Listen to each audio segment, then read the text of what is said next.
Hello, I'm Alex from Ani Best Recaps, and I'd love to tell you a story. It all began when the goddess gave her light to a world that was just a black whirlpool of nothingness, forming continents and creating the 9 races. The Dragonians, the Elves, the Oni, the Dwarves, the Demons, the Dark Elves, the Centaurs, the Beast Folk, and finally, humans. And it's in a peaceful village that a young boy, full of dreams, says goodbye to his family to embark on a journey far from home. His greatest desire? To become a great adventurer and give the ones he loves a better life. But reality, my friends, hit him hard. Arriving in the big city, the boy had his first shock. Everyone there lived in a rush, with no patience at all, a completely different atmosphere than what he knew. And things got even more tense at his presentation at the local Adventurers Guild. He identified himself as Light to register, and the clerk, of course, asked what his gift was. That's when he revealed Unlimited Gacha. By pressing the Gacha button, a card would come out, and Light would summon the item described on it. On his first try, he summoned a fork. The problem? The object came out all bent, completely unusable. Trying to hide his embarrassment, the boy insisted twice more, summoning an apple and then a piece of bread. But the fruit came out rotten and the bread was moldy. The poor kid tried to argue that his gift was usually better than that, but the receptionist, rather skeptical, gave him a Class F identification, the lowest in the guild. With no other options, Light accepted the tag and, with a sliver of hope, asked about available jobs. The woman pointed to a board with the easiest tasks, but then came another blow. The region's illiteracy rate was extremely high, and Light, another one of its victims, couldn't read a single word. Once this was confirmed, the clerk pointed out some basic manual labor, like collecting firewood and transporting goods. Even though they were low-paying jobs, our hero rolled up his sleeves and worked his heart out, dedicating his body and soul to do the best he could. His reward came at night, when, exhausted, the young man received his payment, a small pouch with coins of such little value that even after a full day's work, it would barely be enough to buy a decent meal. And to make a complicated situation worse, a group of beast folk decided to pick on the poor boy, knocking him to the ground and stealing his hard-earned money. The worst part? The people around witnessed the scene and acted with total indifference, some even telling him to get out of the way, as if he were nothing more than trash thrown in the street. However, not everything was thorns. To the boy's surprise, from that same group that attacked him, an elf, as beautiful as the day, extended a hand to help him. She even knelt on the ground and gave him a hug, a gesture of affection Light never imagined he would one day receive. An elf dirtying her knees for him. The boy thought he was dreaming, but the woman assured him it was all very real. Her group was called the Concord of Tribes, and each member represented one of the 9 races born from the goddess's light.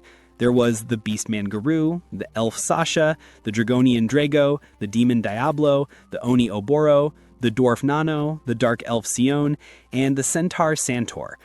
But one race was missing to complete the group, and they wanted Light to be the final member, representing humans. Together, they would fight against discrimination and make the world a more equal place. Of course, Light wouldn't miss a chance like that, and he accepted on the spot, joining the team. But, my friends, keeping up with such a powerful group of adventurers was anything but easy. As the days went by, Light faced terrifyingly strong creatures, and being the weakest link in the group, he always needed to be protected by his companions, usually by Sasha, who made it a point to keep the young human safe whenever possible. In fact, because of this overprotective behavior, she became the target of jokes from her friends, who said she was always putting Light under her wing. She swore up and down that she was only trying to prevent him from getting hurt, because if something happened to him, it could tarnish the group's reputation. The truth is, even though he wasn't a fighter, Light made himself useful by carrying the allies' belongings and preparing incredible tea during their breaks from adventure. This, little by little, earned him the trust of his companions. Until, at a certain point inside a dungeon, the leader, Drago, asked everyone to stop walking. According to him, that place was perfect for what they were about to do, as it was practically a dead end. The mood grew heavy, and you could see the tension on the face of every member of the group, except for Light, who, innocent as he was, thought it was just a rest stop and already started setting things up to prepare his usual tea. However, Drago revealed the real reason they were there. The young human was being expelled from the group. Light couldn't believe what he was hearing, unable to understand the reason for such a sudden decision, since everyone seemed to like him and he had always done his job properly. Even Sasha, who had always shown him such affection, now acted with deep contempt, impatient with the boy's inability to understand what was happening. It was a unanimous opinion. The human was nothing but dead weight, and now they would be free of the disgusting stench of his race. In total disbelief, Light asked why they had included him in the group in the first place. They explained that their superiors thought the boy might be a master because of the gift he possessed. That's why Light had been observed the entire time, like a lab rat, so they could study him more closely. But the conclusion was clear. Light had the normal status of a human, which meant he was not a master, and that made him instantly useless to the Concord of Tribes. At that moment, Sasha even celebrated, since her mission was to continue the elven bloodline. Fortunately, she wouldn't have to marry an inferior race like humans. In any case, adversaries had ordered the boy's death, which is why they brought him to that dead end, where they could take his life without raising suspicion. To carry out the order, the beastman Garou showed his steel claws, which would be used to tear the innocent target apart. With a direct blow to Light's face, blood began to flow. And right then, the boy was certain they were really going to kill him, here and now. The human survival instinct of course made him run desperately for his life. That's when Sasha shot an arrow that violently pierced his leg, cutting his escape short and leaving the boy completely surrendered to death. Not giving up, Light crawled across the ground as Garou approached every second that passed. Crying, the boy screamed that he didn't want to die. But this display of vulnerability only increased the beastman's desire to finish him off. And by a stroke of fate, Light hit the jackpot when he accidentally triggered a teleportation trap that was set on the ground. His enemy even tried to stop him from being teleported, but Light managed to escape successfully, and now he was safe. Or rather, at least for the moment. Because from the looks of it, the place he ended up was in the deepest depths of the dungeon, where incredibly powerful creatures were certainly lurking, ready to appear at any moment. Knowing he was going to die, Light cried and said goodbye to his family in his thoughts, since he wouldn't have the chance to do it in person. Left to his fate, the poor boy was abandoned by his friends. Or rather, by those he thought his friends were. They had always shown him respect and affection, making him happy during the time they adventured together. In the end, all that talk of equality between the races was nothing but nonsense, and his former companions revealed themselves to be the worst kind of people. Even so, Light didn't throw in the towel. After everything he suffered because of them, he promised to kill them all, one by one, carrying out the revenge that would one day come. In this case, Light would first need to deal with the Hellhound Serpent that had just appeared in the cave, a level 1000 creature against which the human had no chance of winning. Now, despite being infinitely weaker than the monster in every aspect, the boy couldn't simply be devoured without at least trying some form of resistance. With no weapon in hand, all Light had was his much criticized gift, the Unlimited Gacha. From that moment on, all his hopes were placed on this ability, and whatever the goddess willed would happen. So he pressed the button on the item and released a card. And then suddenly, a woman was summoned, and vowing to protect her master, she annihilated the Hellhound Serpent with unbelievable ease, wearing her maid uniform. After resolving the situation, the woman apologized for not preventing the boy's injuries.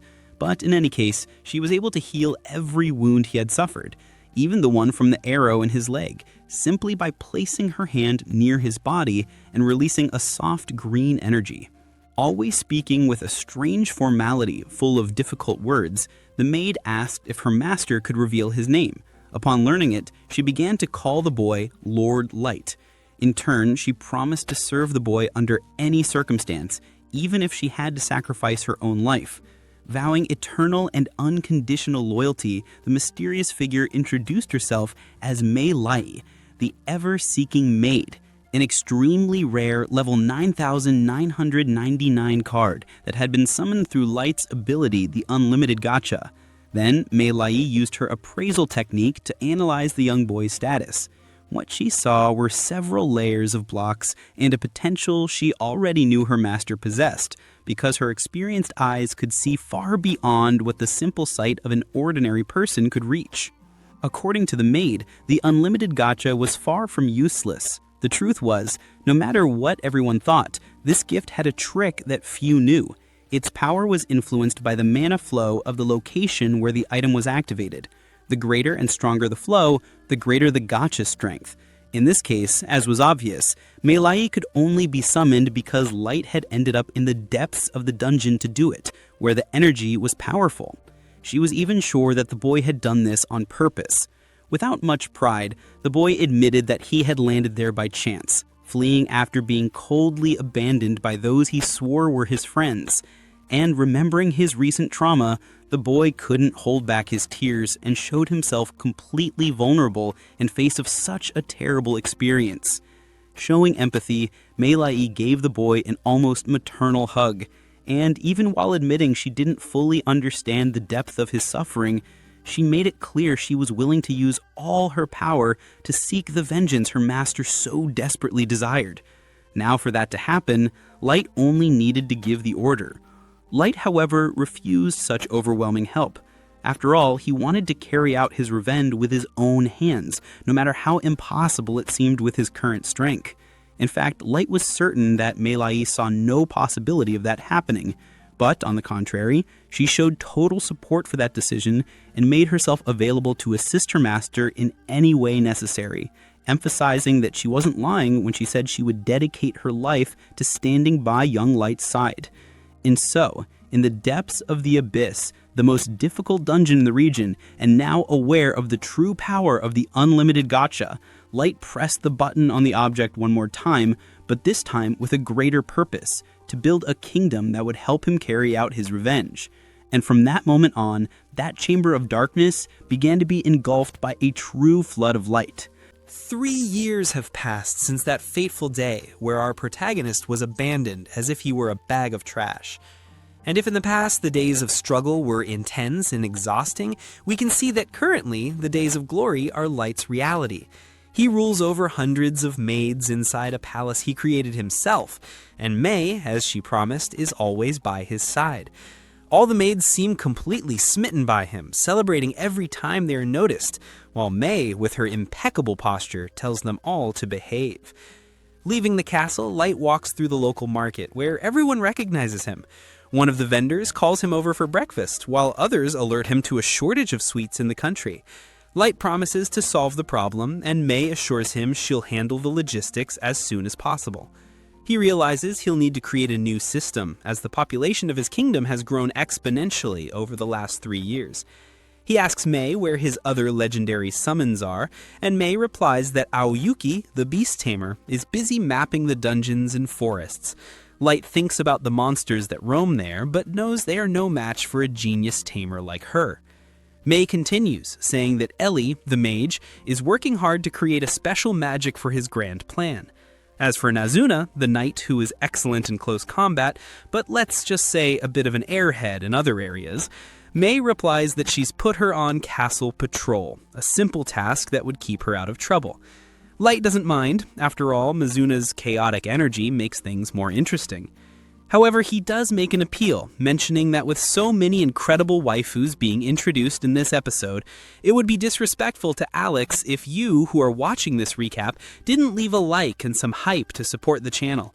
Something that Mei herself agrees with, saying that whoever leaves a like and hype, subscribes, and hits the notification bell has a special place in her heart. At that, the scene shifts, and they return to the castle, where they are called by Jack, the last of his 4 legendary summons, who invites him to train. Mei, a little irritated, tells Jack to address Light with proper respect, but Jack, with his laid-back demeanor, completely ignores her. Light tells Mei it's fine, as he considers Jack an older brother. On the training grounds, the two get ready. With a burst of speed, Light rushes forward and lands a punch straight into his opponent's chiseled abs, pushing him back with surprising strength. Jack, satisfied, praises Light's power, saying that a normal adventurer would have died from that punch. They meet in the center of the arena again, trading powerful blows. Meanwhile, in another part of the castle, Nazuna patrols the corridors with her head empty when she's approached by other maids. They flatter her, saying they feel safe with her around. Nazuna is ecstatic, falling right into their trap. The maids then suggest she should check Light's chambers to ensure everything is secure. Nazuna thinks it's a brilliant idea and runs to the room. As she tries to open the door, she comes face to face with Mei. Nazuna asks what Mei was doing there since Light was training. Mei, blushing violently, stammers that she was cleaning the room. Nazuna insists she needs to check the place, and before May can stop her, enters and notices the messy bed. With her innocence, she comments that it looks like someone was rolling around and sniffing the pillows, and asks if May did that on purpose. May, taking advantage of the vampire's denseness, confidently claims that it's her special bed-making style. Nazuna is impressed and asks to learn, but May refuses, saying it's a trade secret. Nazuna then remembers the maids asked her to deliver a message. She hands a scroll to May, who realizes it's a letter of protest. The other maids are revolting against her for monopolizing the cleaning of Light's room. May tells Nazuna not to worry and gives her some change to keep her mouth shut. Happy, Nazuna runs to the market and after much deliberation decides to buy fluffy pancakes with fresh milk. Back at the castle, she finds Aoyuki on a balcony, already with the map May had requested.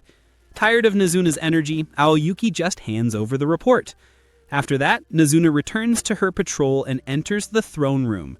Seeing that no one is around, she lets out a liberating scream, jumps on the throne, and starts playing with it until she accidentally breaks the wing of an angel statue.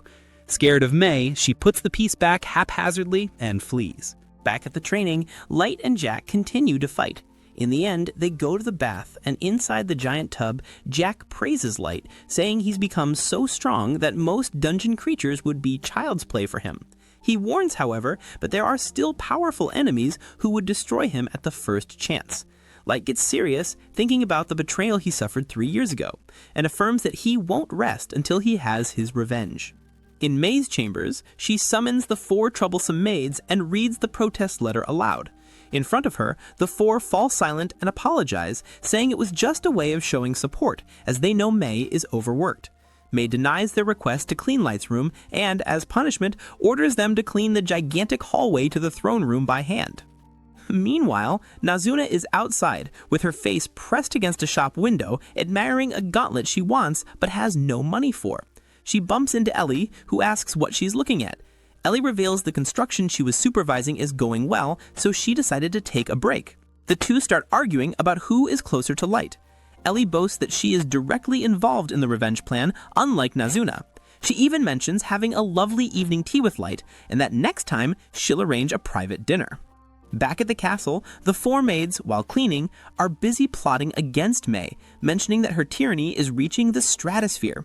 They think about snitching on her to Light, but give up, fearing her wrath. They conclude that Light cares so much about May because she was his first summon, spending 2 whole months with him alone in the dungeon. Flooded with jealousy, they start rolling on the floor and decide to perform a voodoo ritual to get May out of the equation. And I honestly laughed a lot with them so far. They're a great comic relief for the anime. However, unfortunately for them, May overhears everything and enters the room, cornering them. They immediately apologize, but May, who had returned feeling she had been too harsh, now realizes she hadn't been harsh enough. She orders them to clean the throne room as well. Helpless, they obey. While dusting the throne, the clumsy green-haired one knocks over the piece of the angel wing that Nazuna had broken. The maids panic, thinking it's their fault and imagining what May will do to them. The next morning, Light enters the dungeon and finds Nazuna, Ellie, and Oyuki already waiting. He bids them good morning, while Nazuna and Ellie immediately start bickering. Suddenly, a monster emerges from the shadows, and Light freezes. It's a hellhound, just like the one he saw on that fateful day when he was left to be eliminated. He knows he's much stronger now, but the trauma from that day still haunts him. His blood runs cold just seeing the creature. His party, however, feels no fear. On the contrary, they become enraged seeing that the monster has upset Light. Nazuna gets ready to chop it into little pieces. Ellie asks for permission to eradicate the entire species of hellhounds from the world. And Oyuki wonders if she could find hell itself just to throw the monster into its deepest pits. Their mere aura sends the monster whimpering backward, realizing how outmatched it is. Light, however, calms his group. He takes a deep breath, regains his composure, and slowly approaches the monster. Giving it a pat on the head, he knows that even if he gave the order as a joke, his legendary summons would actually wipe out the entire race.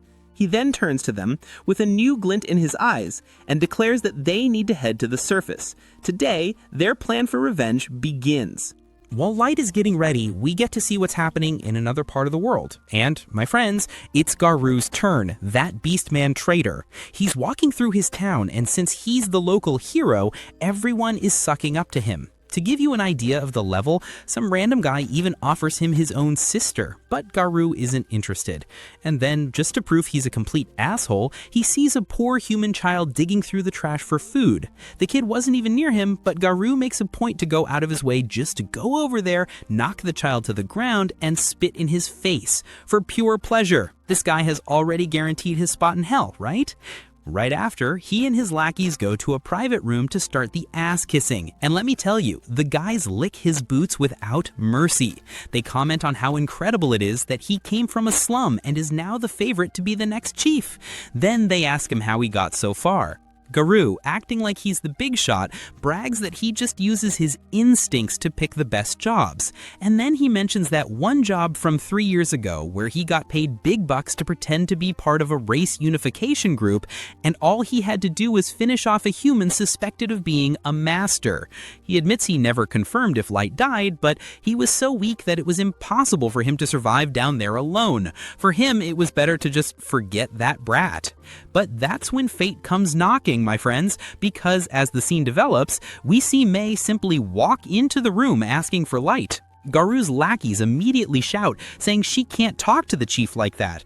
But he, curious, tells them to relax as he wants to know what she wants from him. Mei, with that impeccable poker face, introduces herself as the maid of Lord Light and makes up a story on the spot, saying that Light is of noble blood and she's been scouring the continent looking for him. Garou obviously gets a bit suspicious. After all, the people who hired him did a thorough background check on Light, and he never mentioned being noble. But on the other hand, Mei totally looks like she belongs to a rich family, and Garou already sees dollar signs. He sees this as a good opportunity to make some cash. He asks what she wants, and Mei says she discovered that Light supposedly died in the dungeon 3 years ago. Because of that, she wanted him to take her to the last place he was seen so she could pay her respects. And to sweeten the deal, she offers payment in solid gold. But Garou's instincts start going off, warning him that this is a trap. After all, it's very suspicious that she's paying so much just to be led into the dungeon. But then he looks at Mei, a common human, apparently weak, and he ignores the warning, thinking, there's no way a simple human can beat me, he thinks, and I'm just here rooting for this bastard to get wiped all over the floor, but let's continue. He agrees to take her, but then he starts putting on an act, saying he's not doing it for the money, but because Light was a great friend and he wants to help in any way he can. Mei knows it's total bullshit, but she has to stay in character, so she thanks him. And so, after a month's journey, the group is arriving at the spot where Light was betrayed. Of course, Garou had no intention of honoring the agreement. His plan was simple. As soon as they got there, he would attack Mei and let her die, the same way Light did. As soon as they reach the exact spot, Mei falls to her knees, faking total despair about how hopeless Light must have felt there. Meanwhile, Garou starts spinning another tale, saying that Light was attacked by a monster and fell into the teleportation trap before anyone could save him. But while he's talking, his lackeys are already starting to block the exit. They're ready to pounce on her. That's when Mei drops the bomb. Oh, if only I had been with Lord Light from the beginning, he wouldn't have been tricked and betrayed by such despicable trash like them. And, my friends, the moment he hears that, a chill runs down Garou's spine and he backs off. After all, no one, besides the Concordia members and the higher-ups, knew what really happened there. He demands to know how she found out and accuses her of being a spy, to which Mei obviously denies, saying she's a maid dedicated to Lord Light and suggesting anything else is a crime punishable by death. Garou feels a terrifying pressure coming from her, and even though she's just a human, his instincts are screaming at him to get the hell out of there as fast as possible. And right when Mei was about to lose her patience and wipe this bastard off the face of the earth, our boy Light shows up and says, "Mei, stop. This one is my prey." And I'm already in a state of euphoria seeing this moment. A euphoria that's only second to the one you guys give me when you leave your like and your hype on the video, because that gives me incredible motivation to keep producing the best recaps for you. So if you want to be part of the Any Best Recaps family, subscribe and hit that bell. That way you won't miss a thing. Garou and his men are in shock. None of them heard Light arrive. Garou can't believe what he's seeing. He never even considered the possibility that Light could have survived. Light, all chill, says he's back for revenge. But Garou starts laughing. He thinks it's hilarious that a level 15 human like Light thinks he can get revenge on someone like him who's level 150, even mentioning that he thinks if he kills Light right there, he'll be promoted to chief on the spot. Our protagonist then sighs and asks if Garou isn't even going to ask how he survived before resorting to violence. But the imbecile just assumes Light got lucky and was saved by Mei after he was teleported, which, ironically, is exactly what happened. He then orders his men to attack, and two of them charge forward at once, but before they can even get close, Mei appears in the blink of an eye and their heads go rolling. The other lackeys can't even track her movement and start to panic, while Garou, shaking, shouts at them to calm down, saying it was just a lucky shot. Light thanks Mei for protecting him, but says he's got this from now on, asking her to just guard the exit and make sure no one leaves, and I'm already got my popcorn ready because I'm so excited. Garou continues with that despicable speech about how they don't need to worry because they'd never lose to inferior humans, and Light is already sick of hearing Garou talk about being superior when in reality, he's the one who is weak there. Garou, of course, doesn't believe Light, mentioning that everyone knows humans are weak, which makes our protagonist ask, if you're all so strong, why are two of your men's heads rolling on the floor? Garou dodges the question, saying it was carelessness, accusing him of using a magic artifact and all that, and then he and his lackeys charge at Light. Our protagonist then calmly closes his eyes and simply humiliates the entire group without even breaking a sweat, striking them with some kind of magic. Garou and his lackeys fall to the ground wide-eyed because he just got the biggest beatdown of his life and didn't even see it coming. Garou stands over him and asks, is this the best your superior race can do? And this statement made his enemy lose it. After all, he would never allow himself to be humiliated, so he decides to go all out, crushing a necklace on the ground and summoning a level 500 Fenrir to finish Light off. He shouts proud that this is the end of the line, but our hero just yawns, saying that level 500 is still too weak to be a challenge. The opponent thinks the kid has gone insane with fear and tells him to beg for a quick death. Light sees that he still hasn't grasped the power difference, and because of that, he decides to drop his staff and says he won't move an inch, that Garou can hit him with his best attack. The opponent, thinking it's a bluff, charges up the Fenrir's maximum attack and unleashes a blast with enough energy to vaporize a fortress. But when the dust settles, Light is still there, intact, unmoved, and tougher than any fortress, mentioning that it's kind of embarrassing for him to brag about an attack that barely tickled, and it's weird to call that a Fenrir when it barely classifies as a Fenrir puppy. And then, my friends, Light decides to show him how it's done, pulling out a card and saying he'll show him what a real Fenrir looks like, and summons a divine beast, an ancestral Fenrir, level 9000. The creature is so absurd that Garou can't even process what he's seeing, while our protagonist just orders it to take care of the other wolf. The level 9000 Fenrir literally just blows in the direction of the opponent's little wolf, and the thing freezes in a block of ice instantly. Seeing Light casually do that finally makes the reality sink in for Garou, and he realizes just how screwed he is. But Light says the wolf god was just for show, that he could have handled it himself. And to make the power difference absolutely clear, Light opens his status screen for Garou to see. He is level 9,999. And now, my friends, the guy is so scared he's shitting bricks. He's so terrified at this moment because he didn't even know levels could go that high. He then throws his weapons on the ground, throws his dignity in the trash, and starts crawling, begging for his life, swearing he was just following orders and that he never would have betrayed him on his own. But Light says he has a few questions. First, he wants to know about the Masters, and the opponent swears he doesn't know what they are. Second, why the higher-ups ordered him to be killed, and he swears he doesn't know that either. He just obeyed. In other words, this guy is completely useless. Light then asks the other beastmen, and they lie to him straight to his face, saying they know, hoping to be spared. But in the next instant, Mei slices them all to bits for daring to lie in front of Lord Light.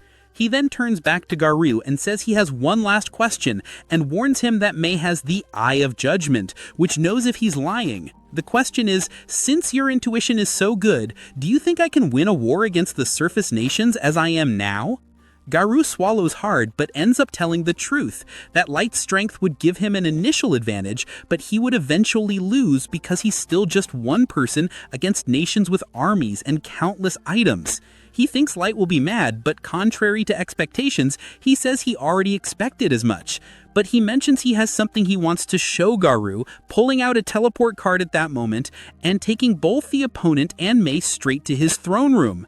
The opponent is obviously terrified, not knowing what to expect, and when he opens his eyes, he's speechless because he sees his opponent's entire army at his disposal. At that moment, Light walks up to the throne and asks all of his subordinates to display their levels, and he discovers that most of the army is level 5,000 and up, and the weakest ones there are level 1,500. Now that he has seen his true military power, Light asks again, With an army like this, is it possible to win the war against the surface? And from the look on his enemy's face, well, it looks like we have an answer. He then says that as a reward for confirming that he can win, he will put him through such constant suffering that he will beg for death, while his opponent, shedding his fur from nervousness, just thinks to himself that they created a true monster. Garou, drowning in anguish and suffering, asks if he plans to become a god, to which Light confirms that being a god would be perfect for him, mentioning, however, that the future and the actions of others will determine if he becomes a merciful god or a cruel god, and that his talent will serve to develop wealth and prosperity just as much as it will to sow death and despair. After settling the score with Garou, our protagonist Light finally decides to head back home. After spending 2.5 years in the Abyss, he's running down the path, hyped, dying to see his parents and siblings after so much time. However, when he gets to the top of the valley and looks at his village, all he finds is ruins. He tries to walk down the path to get a better look, but the scene is so devastating that he just collapses to his knees. During the time he was away, the village was completely destroyed by unknown forces. Light spends a long 6 months there, digging through the rubble and giving the dead a proper burial. And let me tell you, as destroyed as he is on the inside, he feels a tiny bit of relief because he never found his siblings' bodies in that chaos.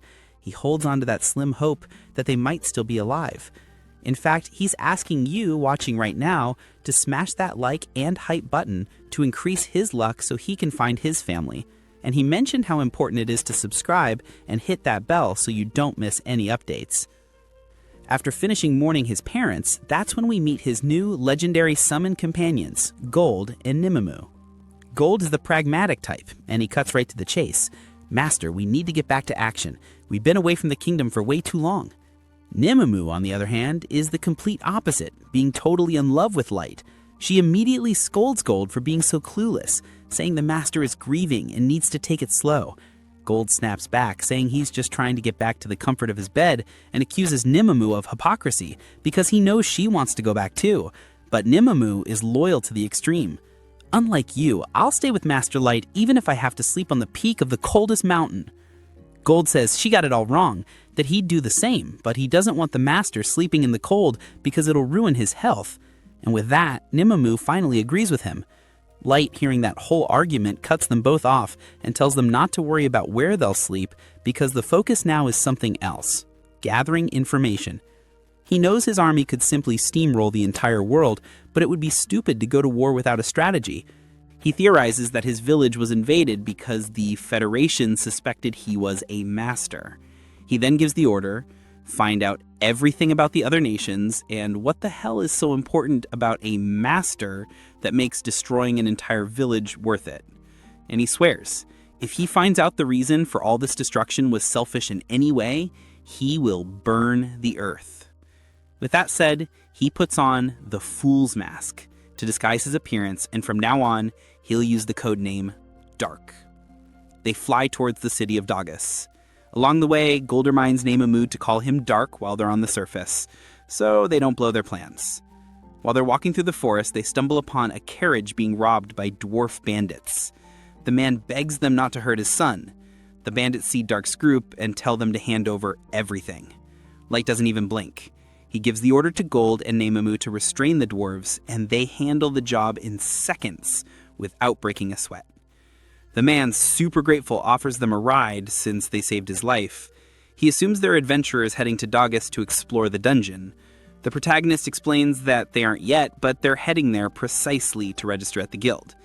He gets excited, says Daugus is the right place, as it's the border between the human kingdom and the elven kingdom, and is therefore a paradise for dungeons.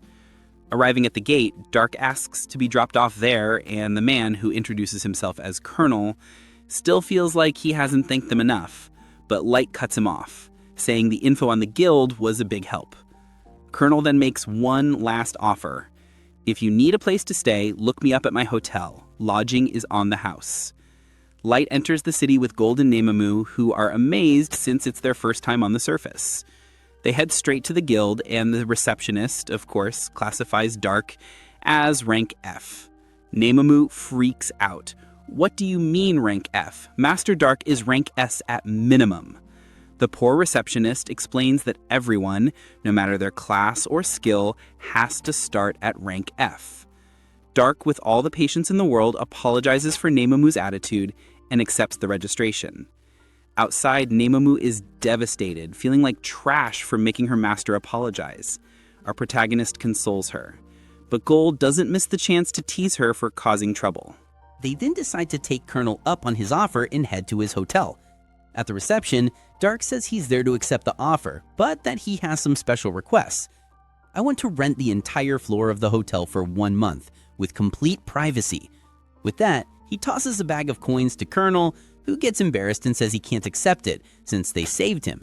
However, our hero insists, saying the payment is part of the special request.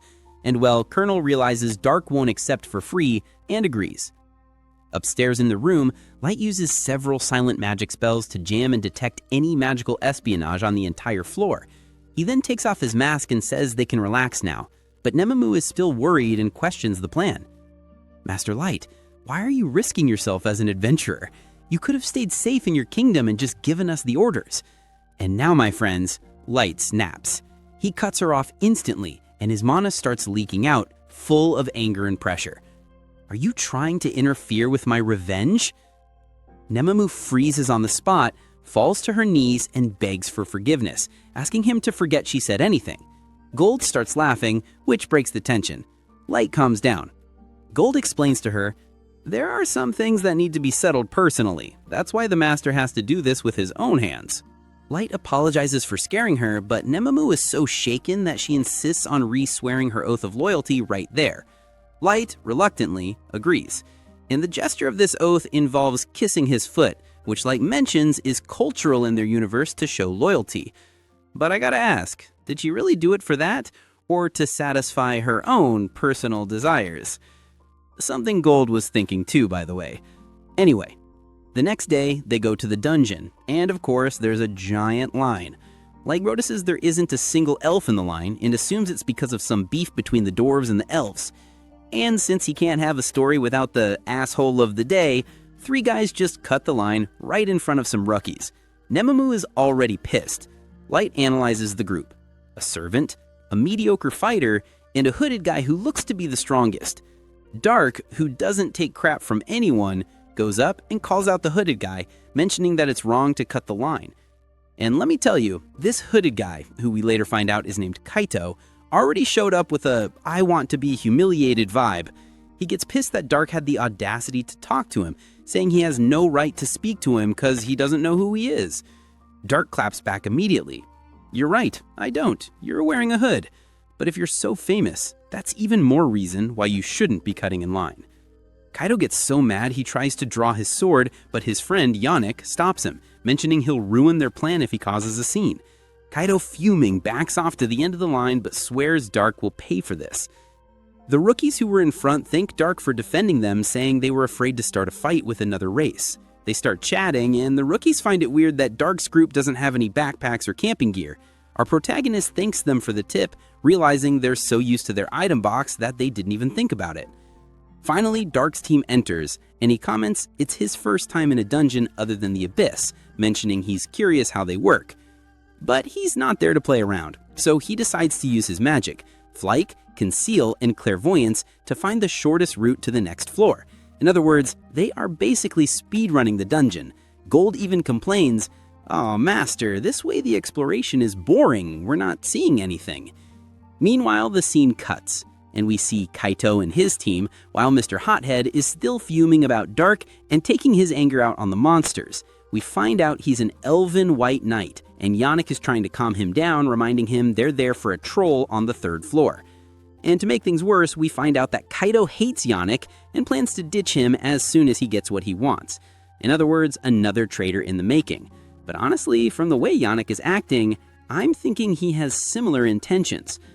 Later, Light and his team are already on the 3rd floor and defeat some trolls.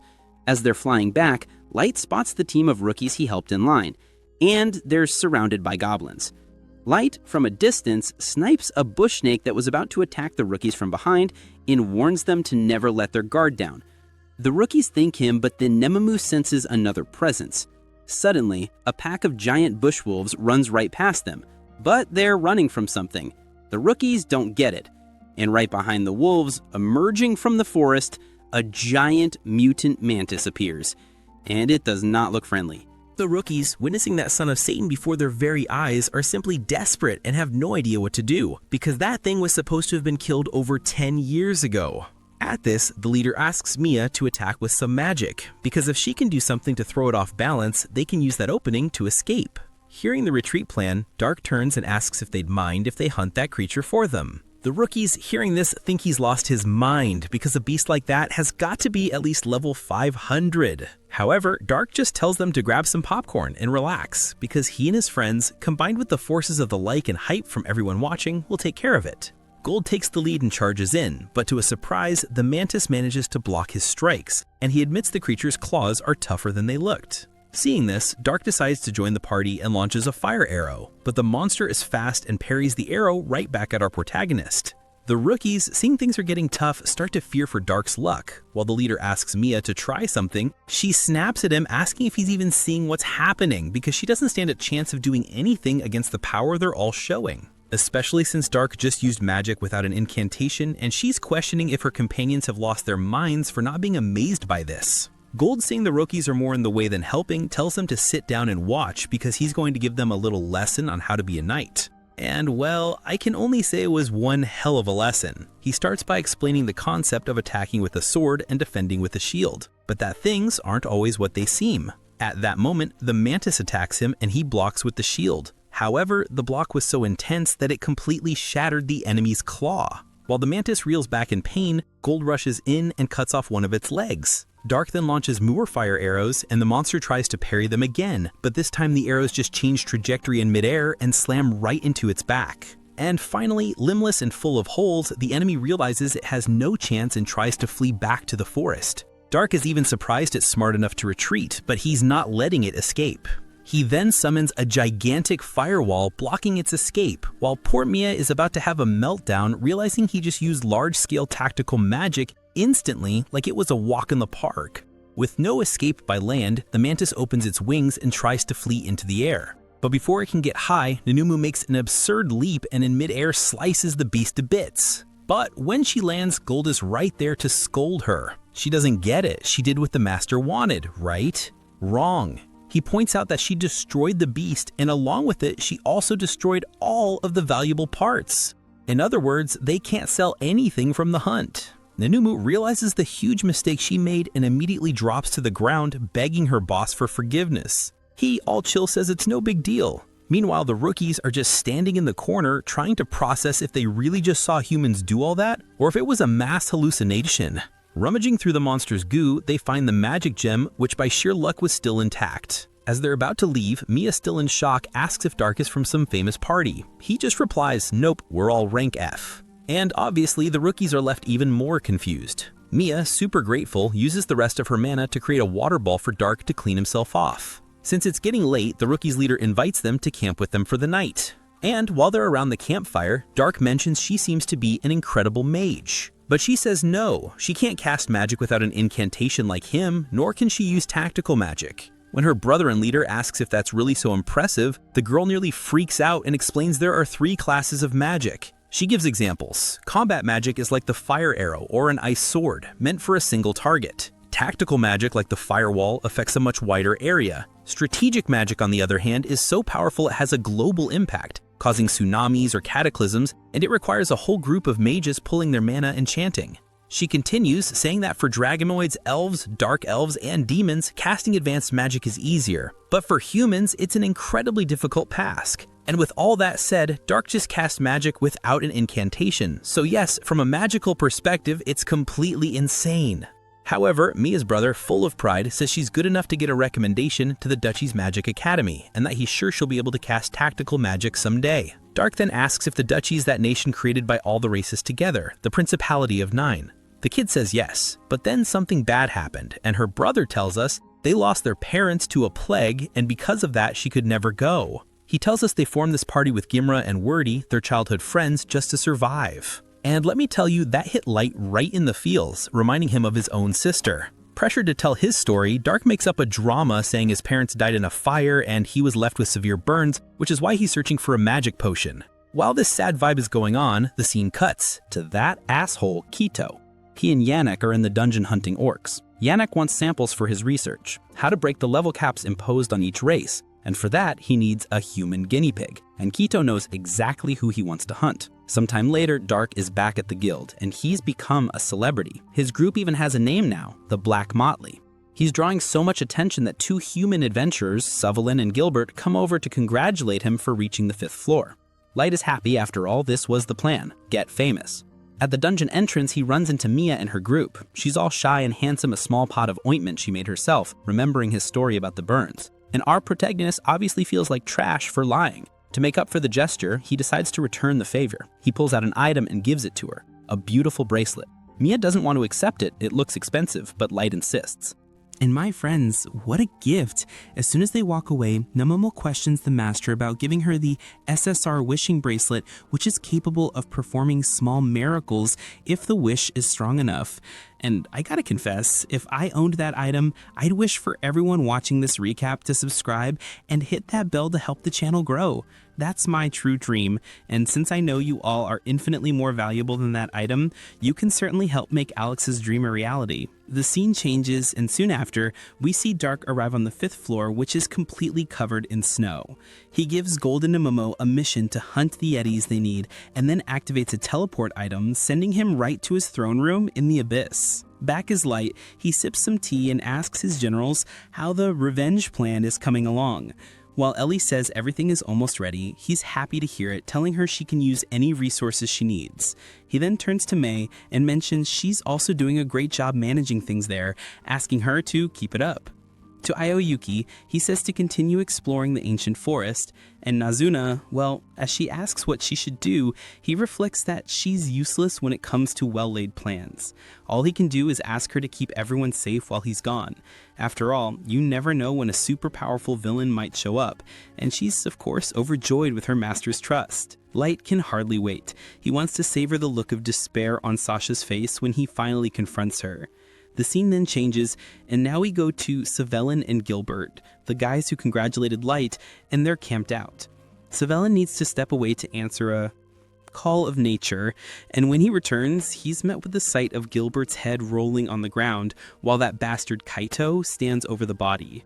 We also see the other two party members were killed in their sleep. And what's his motive? Simple, his hatred for the human race. Suvelin, desperate but smart, throws a smoke bomb and bolts, running to try and warn the guild. As he thinks he's safe, he's suddenly hit in the back by something. We see Kaito is on a magical hoverboard, and before he can react, he's knocked out by Yannick. And Yannick is even complaining at Kaito for killing the others. I told you I needed them alive. He needs as many test subjects as possible because his research is unstable, and Suvelin will almost certainly die from the side effects before he can perfect the technique. He mentions they need more human guinea pigs. And we start right on the next day, with Nemumu causing a scene at the guild. She dumps a pile of magic stones on the counter and demands that Lord Dark's rank be increased immediately. The poor receptionist, trembling for her life, tries to explain that it's impossible, especially since the guild already approved a double promotion for him, from rank F straight to D, But Namumu, being the massive simp that she is, insists that her master doesn't need to follow local laws and that not even rank S is enough for him. Not knowing what to do, the employee suggests that Dark perform another great feat.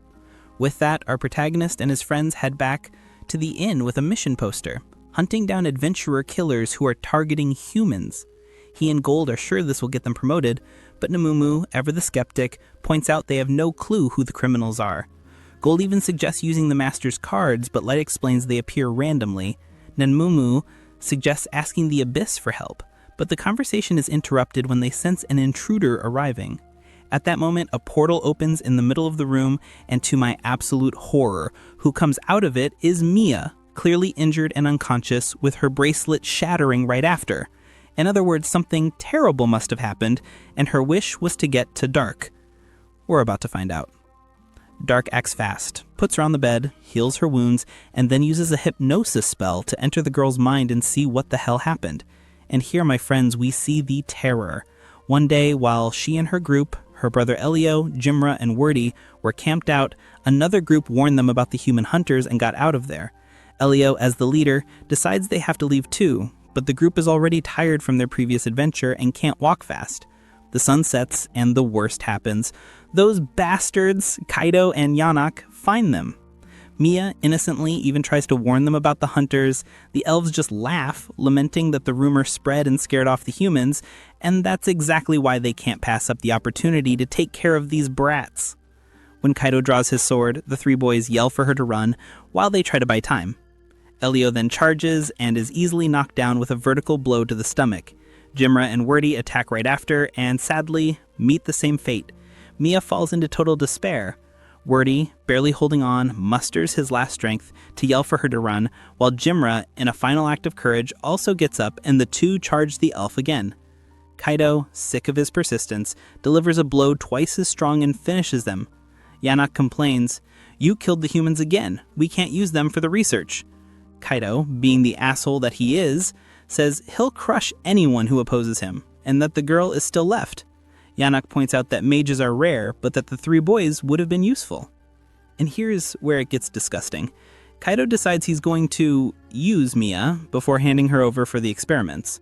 Well, Yanak, who doesn't share that desire, simply shrugs and steps aside. Kaido approaches Mia, who's paralyzed in fear, and asks why she's scared since she's about to have the privilege of being used by a future legendary hero. But in the middle of this, Elio tries to get up again. He screams for Mia to run, and this time, Mia obeys. Kaido turns to chase her, but Elio throws himself in front of him. Yanak yells not to kill the boy, and Kaido snarls that it's harder than it looks. And that's when Elio, the hero of this episode, drops this gem. Fighting is about using your head to surprise your enemies. Remembering Gold's lesson, he repeats, block with the sword, strike with the shield, but always use your head. Drawing strength from the bottom of his soul, he fakes a sword attack and uses his shield to slam Kaido and knock him to the ground. And I was just totally hyped by that move. I hope that you watching will honor the persistence of a desperate brother facing such vile enemies, and leave your like and hype to help him in this battle, even if it's just to give him a safe passage to the next world. Right now, Kaido is on the ground in disbelief, and the hatred he feels for that kid reaches its peak. He activates an ability of his sword, the Grandius, which pierces Elio's chest, leaving him impaled in the middle of the field. Yanak stops him from attacking again and tells him to go after the girl, because if she reaches the guild, they're done for. Kaido reaches Mia in the blink of an eye, using the Grandius's ability like an energy hoverboard. He mocks her, saying his legendary sword can reach any insect. But Mia, showing absurd courage, says she won't waste her friend's sacrifice. She attacks with ice spears, which are easily destroyed, and when she tries to run, she's taken down and her leg is injured. Kaido orders her to surrender, but Mia spits in his face. She says he will never be a hero, that heroes are strong and kind like Lord Dark, and that Kaido is nothing but a cowardly bully. Hearing this, Kaido freezes. He remembers being mocked for being superior only to those weaker than him. He remembers being kicked out of the White Knights, probably for hitting his max level and still being useless. Mia throws the final nail in the coffin, telling him he's a failure. Kaido, overflowing with hate, launches several beams in her direction, and as the projectiles fly, Mia uses her last trick. And what a trick, my friends. It was the SSR Wishing Bracelet. She focused all her despair and the item fulfilled its promise. A small miracle was performed, opening the portal. And let me tell you, a miracle is what you all also do when you help Alex's dream grow. If you want Dark to get there in time to save Elio and avenge these cowards, subscribe and hit that bell right now. Your strength is what moves the story. Back in the present, Dark exits Mia's mind and announces, it's time to go.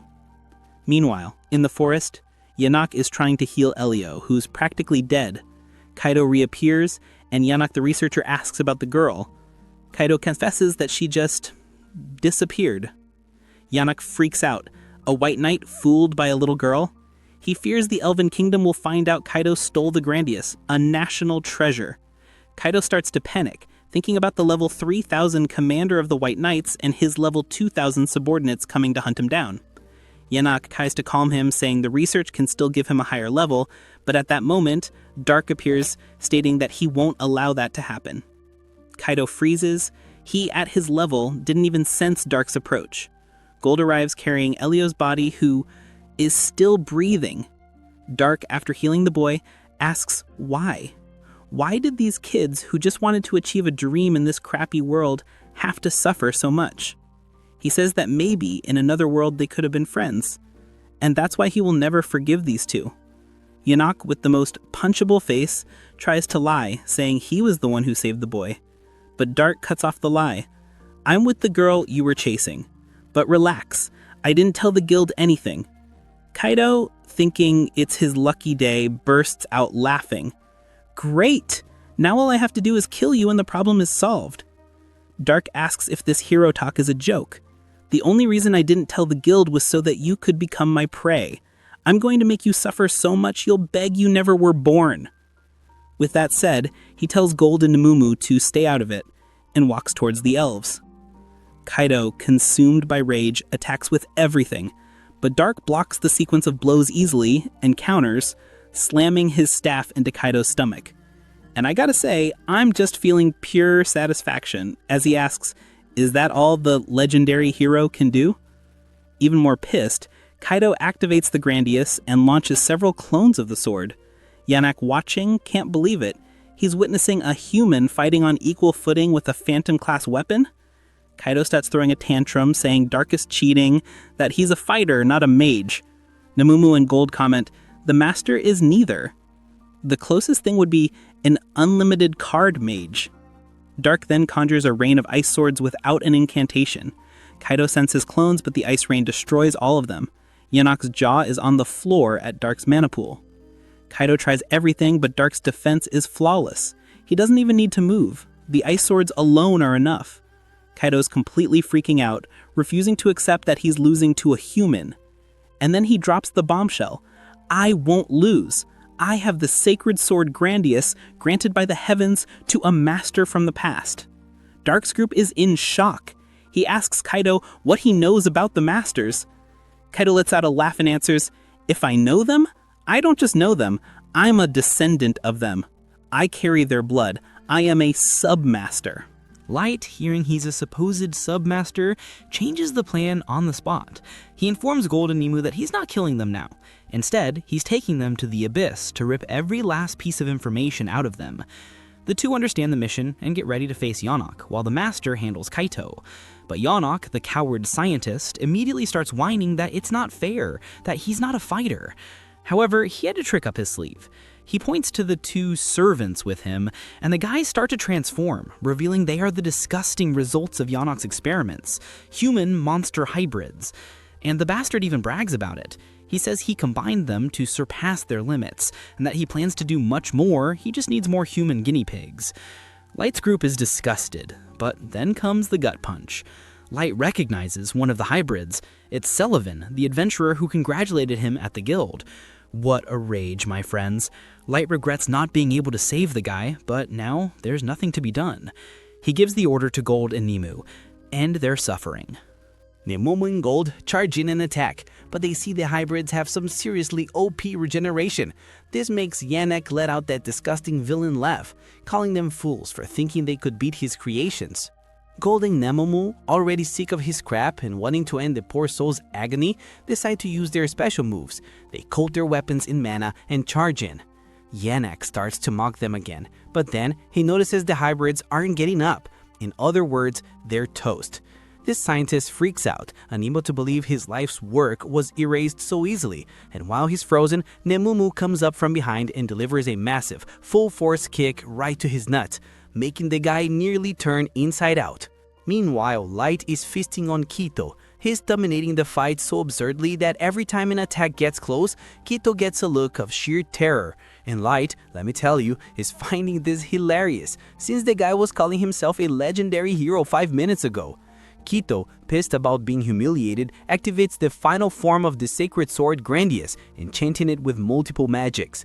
Light even finds it impressive, but what a pity, he thinks, that your aim is garbage, as Quito can't hit a thing. The elf starts throwing a tantrum, calling him a coward, and that he's only alive because he can't land a hit. And I thought this was one of the worst villain arguments in my entire life. The citizen was basically saying, I dare you to stand still and take a hit for me.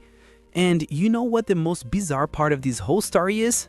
Yes, my friends, Light simply decides it's time for the final humiliation. He stands still and tells him to make it count, that he'll let himself be hit. And if he can manage to even scratch him, he'll be forgiven. After all, he's confident he'll never be scratched if you, who are watching this recap, leave your like and your hype on the video. So please, help our protagonist out and help Alex's video too.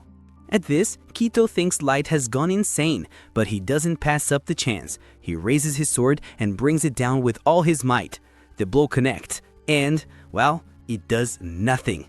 Damage 0. Quito can't believe it. How did a human tank a direct hit from the Grandius? Light, with a little smirk, says, you can keep trying, and Quito tries. He hits, and hits, and hits again, and every single blow, 0 damage. Light eventually gets tired of being hit, shatters the enchantment of the sword with a flick, punches the imbecile in the stomach, and sends him flying with the right hook to the face. And I feel like even my soul transcended with happiness and fulfillment in this moment. When Quito stops rolling, completely wrecked, Light stands over him. I have a lot of questions for you, so I'm not going to kill you, yet. And Quito, who thought he was a legendary hero, a sub-master and all that, starts begging for his life like a coward. He says he's from the Elven nation, that he was next in line to be captain of the White Knights, giving all this and more information just to be spared. And that, my friends, is when Light gets pissed. He's disgusted by the cowardice. A hero? You? Surrendering so easily? A hero fights to the end. And Light says who the real heroes were. Elio, Jimra, and Wordy. They fought to the end, even knowing they didn't stand a chance. Light apologizes to the boys' bodies for not saving them, but says he'll do everything to make sure Elio survives. He activates his teleport magic. Quito, desperate, asks, what about me? To which our protagonist just says, oh, you two are coming with me. In the blink of an eye, Quito and Yannick open their eyes in the throne room, deep in the abyss. Yannick freaks out. How did they get from the Dagas dungeon to the abyss? And then Light's generals arrive. Mei, Ellie, Oyuki, and Nazuna. They hear the story. They find out what these bastards did to humans. And their gaze, my friends, it's a look that kills. They immediately start discussing methods of torture. Quito and Yannick, seeing the danger, start blaming each other. It was his idea. No, it was his. Light cuts off the argument with a single question. When you were killing those weaker humans who were certainly begging for mercy, did you show any empathy for the weak? And obviously, those two bags of trash went silent. Our protagonist just finishes by saying they'll get the same treatment. In other words, guys, justice will be served. The scene then changes. Sometime later, Mia wakes up at the inn and Light is there. He tells her he managed to save Elio, but unfortunately, Jimra and Wordy didn't have the same luck. All he could do was bring her a lock of hair from each of her precious friends. And the scene is just heartbreaking, and Light even reflects on whether using his strength only for revenge is the right thing to do. The next day, Light goes to the guild, reports the incident, but lies saying the killers disappeared. And as a reward, he and his party are promoted to rank C. He says goodbye to Mia and Elio, who decide to quit the adventure life and go back home. The girl promises to keep studying magic on her own, to one day meet Light again, and he just replies that he's looking forward to it. The scene then changes. We are stories back in the abyss. May and Ellie bring the interrogation report. Ellie's magic managed to extract the memories, but they are fragmented. But the lore drop is insane. It mentions that the legend says that if a master is not controlled, they could destroy the entire world. Even he finds this hard to believe, but since the guy's mind was a mess, he doesn't want to jump to conclusions. He then asks how the prisoners are doing. As an answer, Ellie opens a portal and the two, Kito and Yanak, are just husks, completely broken. She mentions there is no more information to get from them. And with that said, he doesn't waste time, mentioning that it's time to get rid of them. He then summons a creature called the Dead Man's Banquet, and the beast simply devours both of them in a brutal fashion. With that settled, he asks Ellie, and the other operation. She, all happy, says the preparations are complete and that he can start his revenge on Sasha whenever he wants.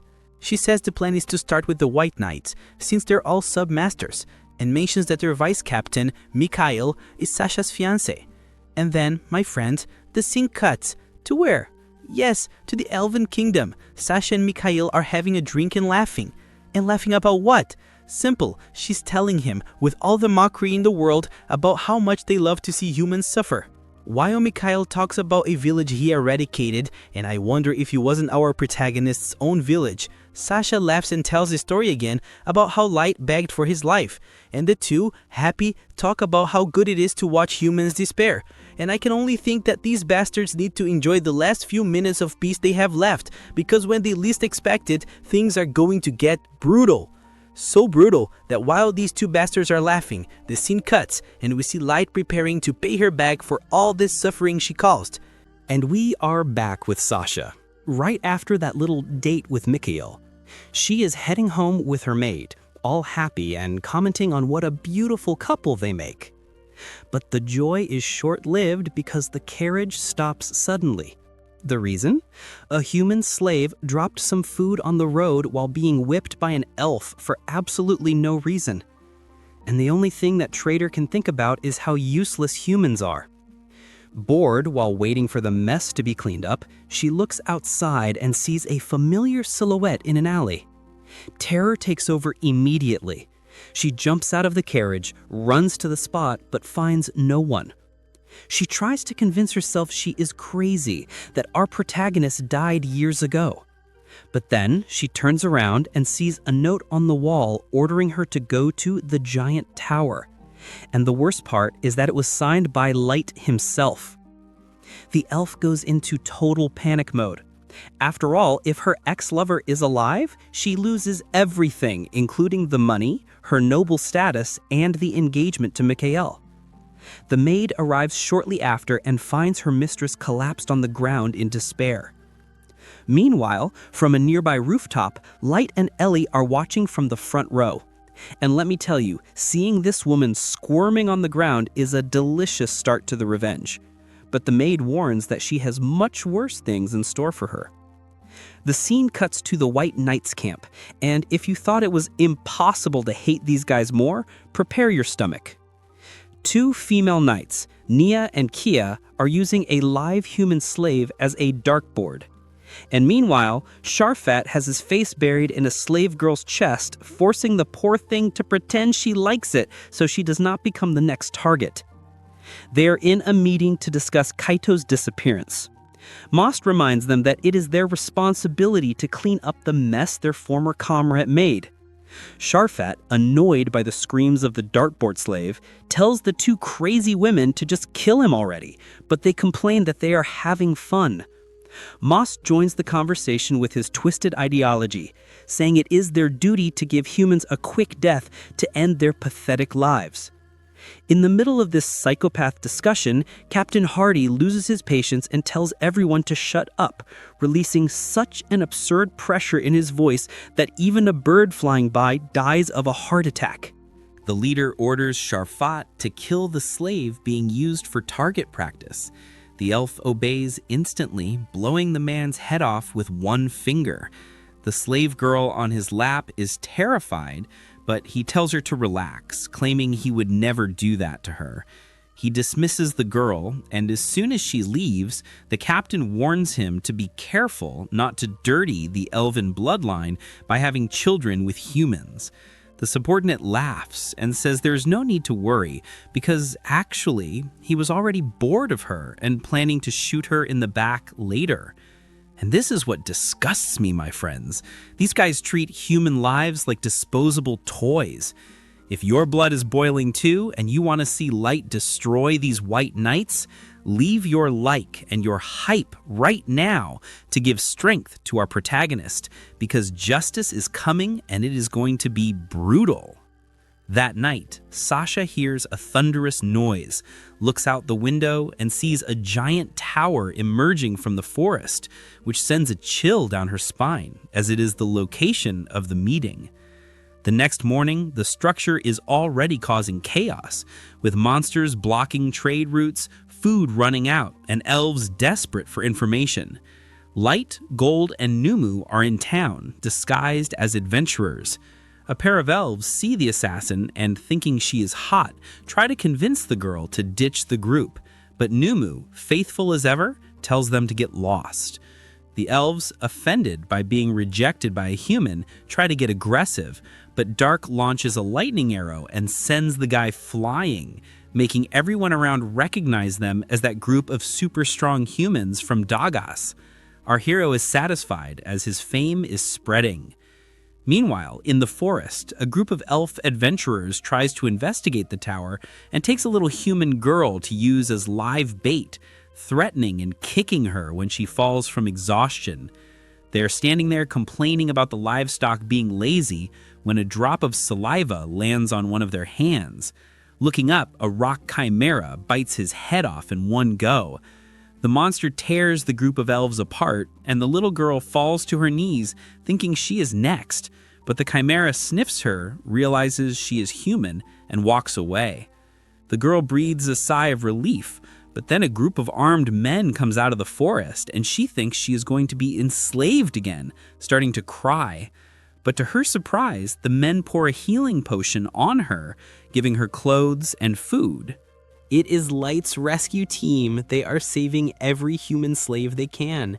The leader contacts Aoyuki, who is at the top of the tower, controlling all the monsters in the area to attack only the elves who hurt humans. Ellie appears to check on the tamer, worried if this is a moral test from the master, but Aoyuki says everything is under control. The rescue team leaves the little girl in a safe village where she is finally free. That night, Sasha is biting her nails. She cannot reach the tower alone because there are level 1000 monsters on the way, and she knows that if the White Knights get there first and find out her ex-fiancé is alive, her charade is over. She needs to kill Light with her own hands before they find out. The next day, the Elven Council meets, wanting to send the White Knights to clear the tower, but Captain Hardy is against it, saying that sending the elite without information is stupid. The Queen agrees with the soldier, who happens to be her son, and decides to increase the reward for information before sending the knights. The Chancellor gets pissed, thinking it is favoritism between mother and son. Later, Hardy goes to thank his mother. The monarch seems worried if this is the sign of a new Dark Lord, because if a lord is born, a hero, meaning a master, is also born, and they need to control or kill that individual. The son remembers the case of a potential master years ago, referring to Light, but the Queen says he was discarded because of being common, to which the captain laments, saying he would have loved to participate in the elimination of that human plague. And now, my friends, the net is closing in. The next morning, the guild is packed with people wanting the tower mission, and Light and his group are there. Sasha passes by and hears her ex's voice. She stops, turns around with her heart racing, and demands that the masked man show his face immediately. The masked man tries to play it cool, saying he uses the accessory to cover burns, but Sasha is not playing around. She ignores the excuse and slaps the mask right off his face. After taking the slap, our protagonist holds back, because as much as Light wants to end her right there, that would ruin the revenge plan he spent years preparing. So, keeping calm, he pulls his hood back, revealing a face covered in horrible burns. Sasha, of course, doesn't recognize him with those grotesque marks, and she gets so disgusted that she starts screaming at him for soiling her eyes with that sight, even though she was the one who demanded to see it. Typical Sasha. As soon as the traitor leaves, Light reveals the trick. The burns were just illusions created by the mask, and he is relieved it worked. But as soon as he enters the forest, he realizes those 2 elves he humiliated earlier are still on his tail, holding a grudge. Light, who has more important things to do, decides to give them a chance, asking them to back off if you don't want to die. But the elves, thinking the human is bluffing, continue the pursuit. They think they are going to make him pay for the disrespect, mocking him the whole way, but the smile on their faces disappears real quick when they reach the meeting point and Mara appears. And she warns that it is too late to beg, because the moment they insulted the master, their fate was sealed.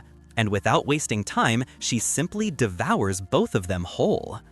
Light apologizes for making her eat something that tastes so bad, but Mara, demonstrating that loyalty we know so well from Light's allies, says she would devour 1,000 elves for him. Shortly after, the rest of the team arrives to escort the master to the tower, where we see not only our old friend Jack, but 2 new summons, one of them being Ice Heat, another called Suzu, who actually takes the lead to guide the way. And on the trip, Gold comments on how good it is to see Jack again, but is surprised he came all the way there.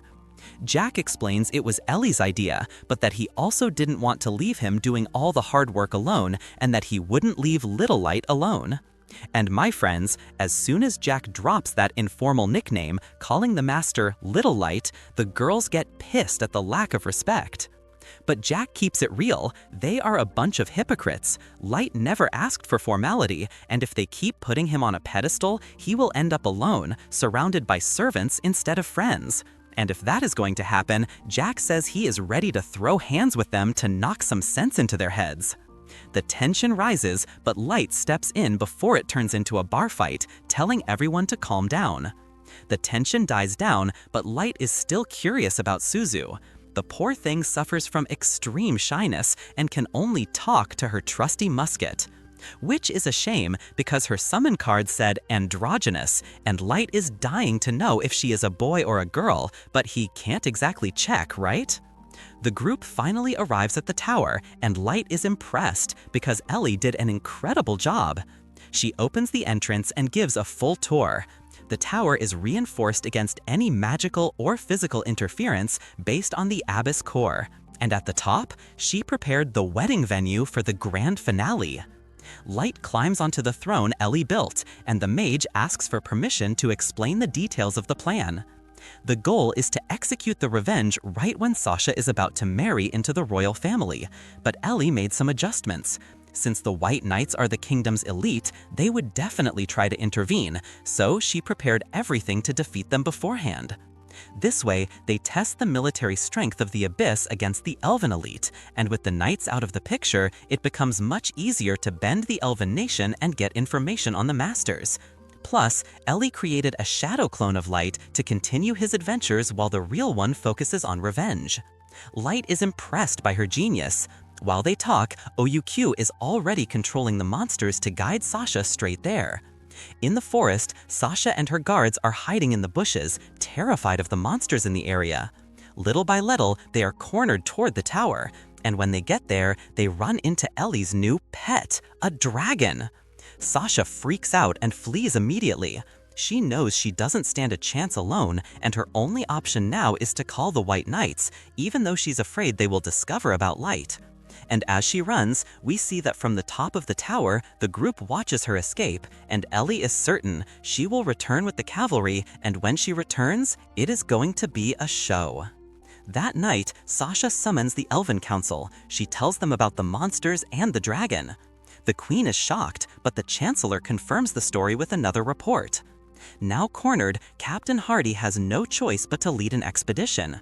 Sasha, being clever, asks to tag along for the nation's safety, but in reality, she just wants to ensure Light dies, something the Chancellor agrees with, saying it will be good for her image before the wedding, but he imposes a condition. She has to take an artifact from her father's collection so she isn't deadweight after all. Without it, she won't be able to keep up with them. The next morning, the expedition sets off, and Mikhail, Sasha's fiancé, defends her presence to the other knights, while both Nia and Kia think it is just favoritism, but admit they need her as a guide. As they advance, Light watches everything from the tower, trembling with excitement at the idea of finally getting his revenge. In the forest, Sasha almost trips, but Mikhail catches her in a romantic moment, asking her to be careful, something that almost causes nausea in the other members of this disgusting group. After walking for some time, they finally reach the tower, and Mikhail congratulates his fiancée, but suddenly, the doors open and an army of rock monsters, terribly poorly animated, come out. And while the gang is almost filling their diapers thinking about how to confront them, Hardy, showing great caution and cunning, mentions that he prepared a surprise to draw the attention of potential enemies, thanks to a group of mercenaries he hired. He says that all they need at this moment is to avoid unnecessary confrontations, as they will need maximum strength for the real threat, which is the dragon.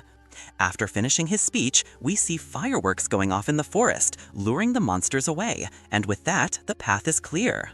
After they begin the assault on the tower, Hardy uses his magic, absolute silence, creating a zone where no sound exists, allowing them to move without being detected. They run into the tower, and Sasha's jaw drops at how disturbing the sensation of being in that absolute void is. While they advance thinking they are fine, that is when life comes to show them that almost nothing goes as expected, and with that, the floor they step on glows, and we discover this is a teleportation trap. And in the blink of an eye, the entire group is separated and each one ends up in a different room of the tower. Ellie's strategy worked perfectly because, in other words, all she wanted was to divide and conquer. While we see Sasha and her fiancé walking, looking for an exit, the scene shifts to Nia and Kia, the psycho twins, who are lost and decide to look for the others. But suddenly, they hear footsteps. Who shows up? None other than Mera and Ice Heat, and the two are already arguing about who gets to take care of the prey first. Hearing that deeply offends the twins, they ask who they think they are. Mera, calm as ever, says they are their opponents, but that it won't be much of a battle since the twins aren't even close to being a threat. This makes the duo furious. They refuse to be looked down upon by insignificant humans and start running around the room, declaring they're going to slice the two up and turn them into toys, while both Mera and Ice Heat just watch, amused. Elsewhere in the tower, Sharfat is alone and disappointed in himself for falling into the trap. He senses someone watching and yells for them to show themselves. Suzu steps out from behind a pillar, and Sharfat, being the pervert he is, immediately falls for her cuteness. He asks her name, but Suzu is disgusted, and the one who answers is Locke, her talking musket. He warns that Suzu isn't interested, and they didn't come to chat. Sharfat thinks it's amazing to see a talking weapon, but regrets having to fight, saying he'd rather fight Suzu in bed. Suzu, cold as ice, says he's not her type. The elf insists and asks what her type is. Suzu starts describing her ideal man, and Locke points out the description matches Light exactly, and he drops the truth bomb. She has zero chance with the master. Suzu gets pissed and starts banging the musket against the wall until he apologizes. Sharfat watches everything confused, not knowing who this Light is, but decides that if she wants a fight, he won't show mercy. He activates an invisible crossbow on his arm and fires. Suzu parries the shot and fires back instantly. Sharfat blocks her shot and is intrigued. Few people can block his invisible shots. It's going to be fun. Back to the twins, Nia and Kia, they launch a simultaneous Windblade spell. It's powerful, forcing our protagonist's friends to dodge. Mera admits she might have underestimated their speed, and as she says that, the twins take the opening. Nia throws a dagger into Mera's back, paralyzing her, and Kia comes flying in and cuts her arm off. They start mocking her, saying she didn't stand a chance. But to their surprise, she doesn't even blink and just tells Kia to look at his sword. He looks, and there's no blood on the blade, nor on the dagger in her back. Mera then picks up the severed arm and eats it, and her body regenerates instantly. The twins are terrified, having never seen regeneration like that, to which Mara says she can do much more. She rips off her own head and starts juggling it. She explains her body is an amalgamation of different creatures, so killing her is almost impossible. And she warns them her level is 7,777, while Iceheat confirms she has the same level. The twins refuse to believe it. They think it's a bluff, because if they were that strong, they wouldn't have dodged before. Iceheat explains it was Mara's idea to make the battle more fun for Light to watch. The twins, still in disbelief, launch another wave of wind, and this time Mara and Iceheat don't even move. The attacks simply bounce off. Desperate, they attack with swords. No effect. Realizing they have no chance, they do the only sensible thing: run away. Iceheat doesn't let them. She prepares to attack, and Mara creates a shield to protect herself from the crossfire. Meanwhile, Sharfot is taunting Suzu, saying this Light guy must be a loser for her to like him. And my friends, that was the biggest mistake of his life. Until now, Suzu was just playing, but bad-mouthing the master? Oh, now she wants blood. But before we see him get wrecked, we go back to the others getting wrecked, in this case, the twins. They run into a wall. They try to run along it, but suddenly they are hit by an absurd heat wave, and this wave is coming from Iceheat. They try to create an ice wall for protection, but the heat is so intense the ice melts instantly. They keep casting until their mana runs out, and their bodies start to burn. And the insane detail? Iceheat hasn't even attacked yet. All that heat was just her charging up the attack. On Suzu's side, Sharfot is learning why you shouldn't anger the shy girl. She fires countless homing bullets. He tries to run, tries to block, but the first bullet hits and applies the confusion status. And after that, well, he turns into a sieve. Nia and Kia are also done for, but alive thanks to Ellie's enchantment on the tower, which prevents premature death. They start begging for mercy. Mara finds it hilarious. After all, they loved torturing slaves without mercy, right? She warns that mercy is a luxury they won't have, and that Light's order is clear: interrogate with maximum pain possible. She forces 2 eels down their throats to start the torture. And let me tell you, you reap what you sow, so I think this is too little for these creeps. The scene changes and we see Sharfot on the ground, paralyzed by negative status effects. Suzu, still pissed, starts stomping on his face. Locke begs her to stop, reminding her the order is not to kill, and that if it happens, it could be bad for her. And hearing that, she starts crying, thinking Light will be mad. But in the throne room, Light isn't mad, just disappointed it ended so fast. He is curious about Sasha and Mikael. He wants to savor the moment they walk through the door. The two are walking down the hall, and Mikael feels they are being guided, but Sasha only thinks about killing Light. Meanwhile, Mast is wandering the tower and finds Jack. Jack apologizes for the delay and keeps it real. I'm level 7,777. Surrender before you get hurt.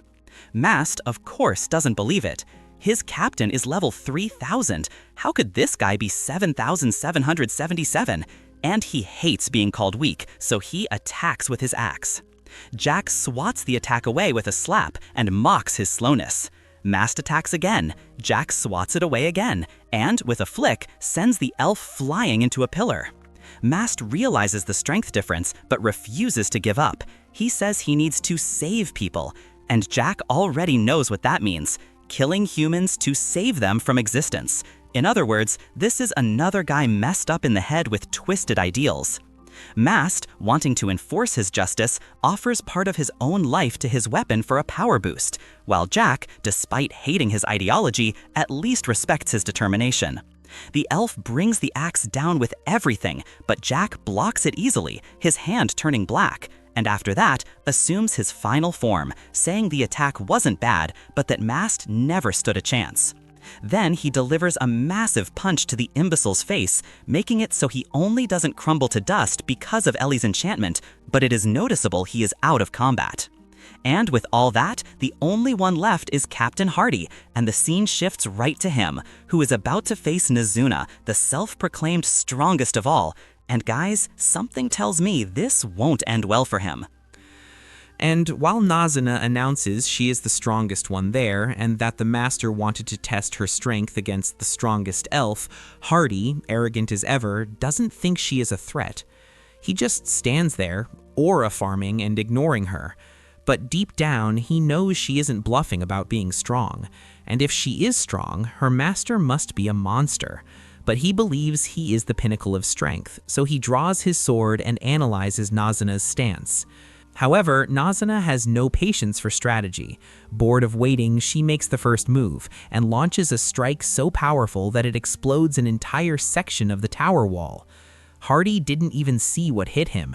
His sword was cut in half, his body took critical damage, and he falls unconscious instantly. Ellie starts yelling at Nazuna over the communicator. Fixing the tower drains her mana, and she doesn't want Nazuna breaking everything for no reason. Nazuna apologizes, but suddenly she hears a sound coming from Hardy's body. He is casting a healing spell on himself. Moments later, he's back on his feet. Nazuna is surprised, but Ellie explains Hardy only survived because the tower's barrier prevents elves from dying inside it. The elf gets up, apologizes for underestimating his opponent, and activates his silent barrier. What no one knows is that this barrier drains the opponent's stats and transfers them to Hardy. Plus, he creates an invisible blade. He wonders how Nazuna will respond. To his surprise, she puts her sword away and assumes a hand-to-hand fighting stance. But in the end, none of that mattered. Nazuna simply speed blitzes him and lands a punch so hard it sends him flying into the wall. This time, she celebrates holding back enough not to break the wall, but Ellie is still mad because fixing a cracked wall costs just as much mana. Light intervenes to bring peace, asking Ellie to cut her some slack. The mage agrees, but orders Nazuna to take Hardy to the first floor immediately. Poor Ellie almost fainted from the mana loss. And then, Aoyuki announces the guests have arrived at the main door. The main event is about to begin. Outside, Sasha and Mikhail realize someone is waiting. Mikhail, confident, thinks he can handle it. The door opens, and they come face to face with Light. He greets Sasha, saying it is good to see her again. She, of course, only recognizes him as the boy she saw in town earlier and doesn't understand the familiarity, to which Light jokes, "How could you forget me after we spent so much time together?" Sasha vehemently denies it, saying she would never mix with a human. While she is throwing insults, Light slowly removes his mask, and the second his face becomes visible, Sasha freezes and silence takes over because she realizes he is the same Light from 3 years ago, and that simply makes no sense because earlier he had burns on his face. Light explains the burns were an illusion, and the reason he hasn't aged, he stopped his own body's aging. Sasha is in shock, trying to process it, while Mikhail interrupts, asking if this Light is the master candidate she mentioned. Sasha stutters, not knowing how to explain she lied in her report about killing him, but Light cuts the chat and explains everything. He tells them how he survived the teleportation to the bottom of the dungeon, how he prepared his revenge, and how he wants answers. And he warns her, Sasha is next on the list. He built all of this just for her. And while Sasha's terrified, Mikhail sees an opportunity. If Light built the tower, defeating him would bring riches and status. He tells Sasha not to worry about the lie in the report, that they can keep it a secret, claiming the person before them is someone else. Reassured, Sasha goes back to screaming at Light, saying someone like him doesn't deserve revenge. Light ignores the tantrum, asks Ellie and Aoyuki not to interfere, and steps down from the throne.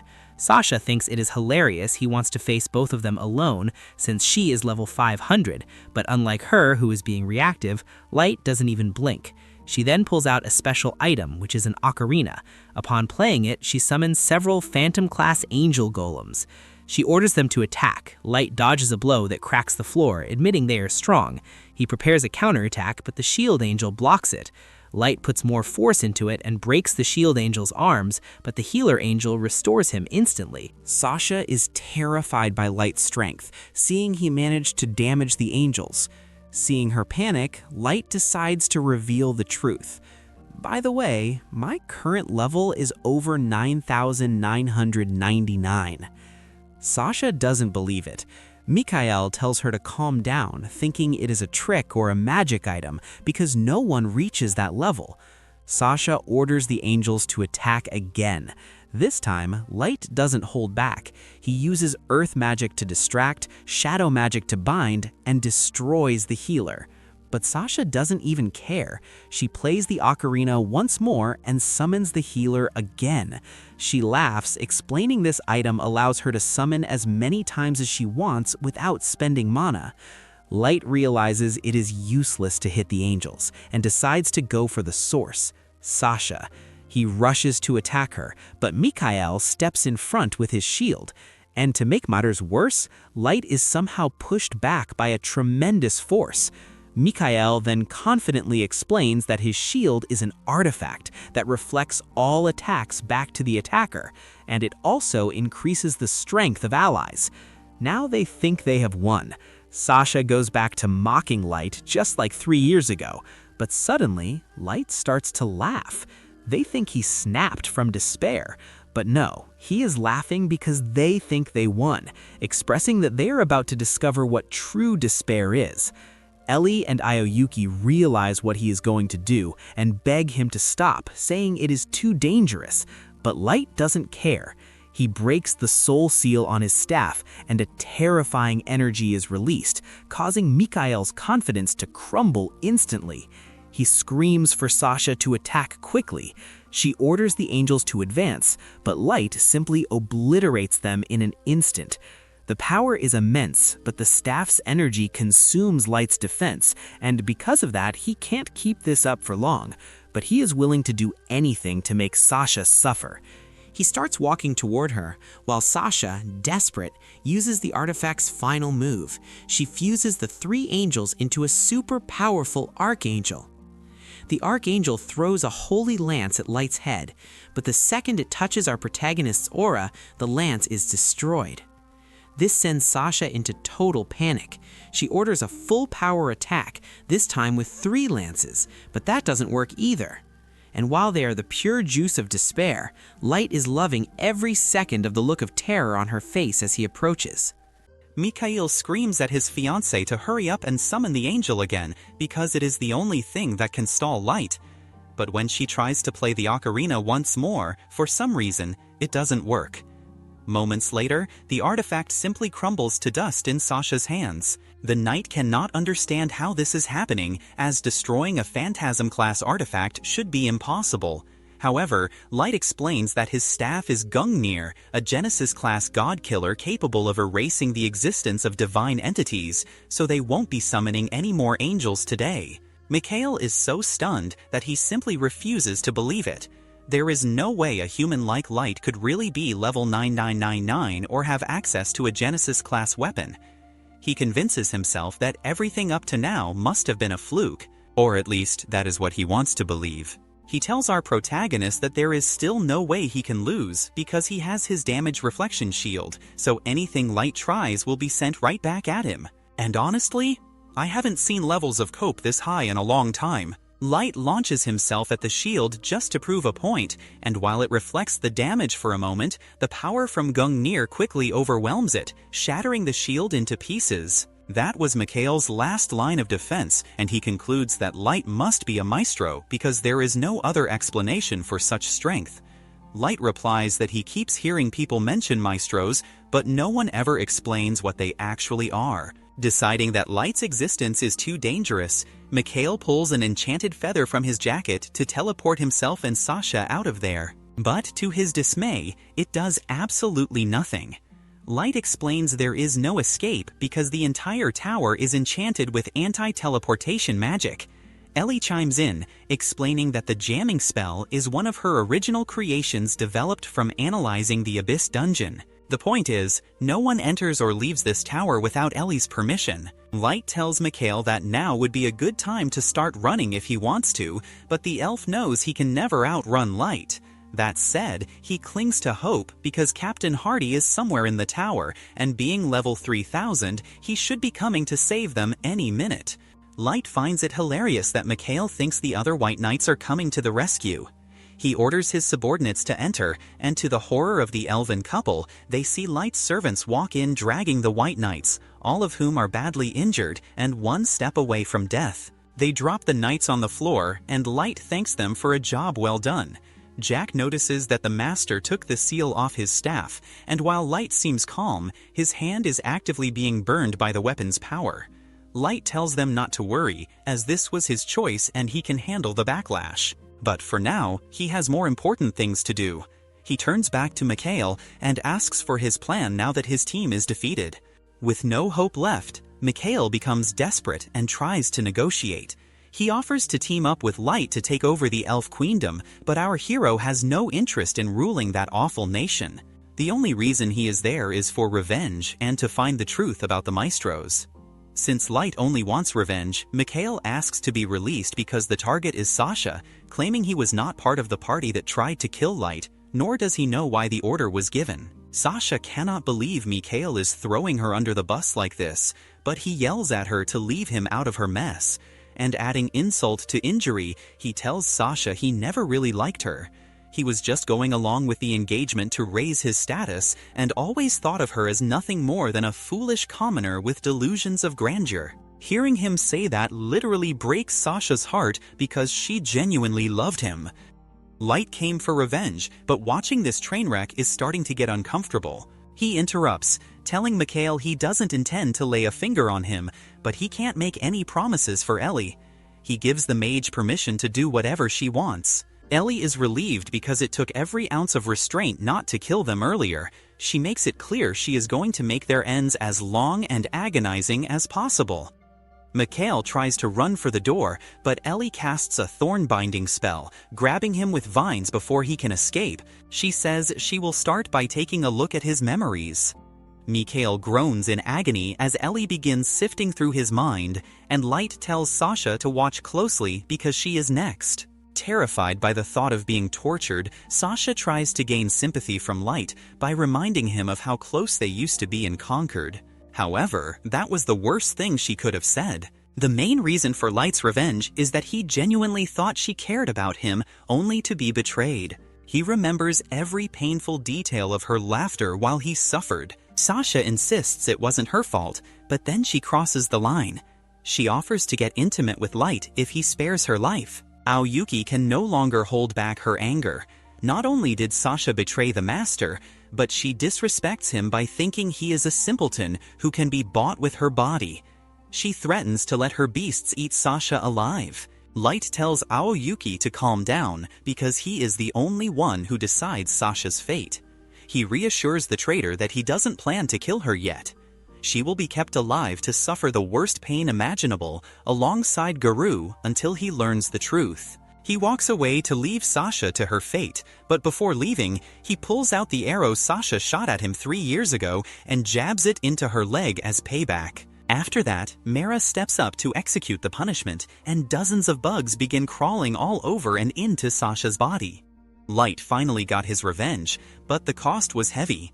The staff ate away a lot of his HP, and he collapses from exhaustion. Before passing out, he manages to reseal the staff's power. Later, in the Abyss, Ellie isn't sure Light will be okay. Gungnir is the most powerful item from the gacha, and they had to use 5 seals to hold its power back. Breaking one seal caused unknown damage to his body. Sometime later, Light wakes up. May is relieved, but asks him to refrain from such risky measures in the future. She understands the importance of revenge, but he has a whole nation of people relying on him now. Meanwhile, in the Elf Nation, the Queen is informed that contact with the White Knights has been lost.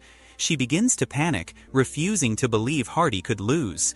But they have bigger problems. A large flock of dragons has just invaded the city. The flock is led by Ellie. She introduces herself as the Witch of the Tower and demands to speak to the leaders, otherwise she will burn the city to the ground.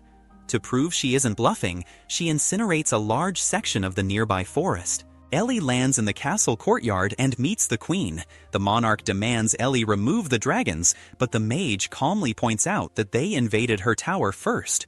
Guards try to intercept her, but Ellie casts a spell creating a forest of man-eating trees, killing everyone but the queen in moments.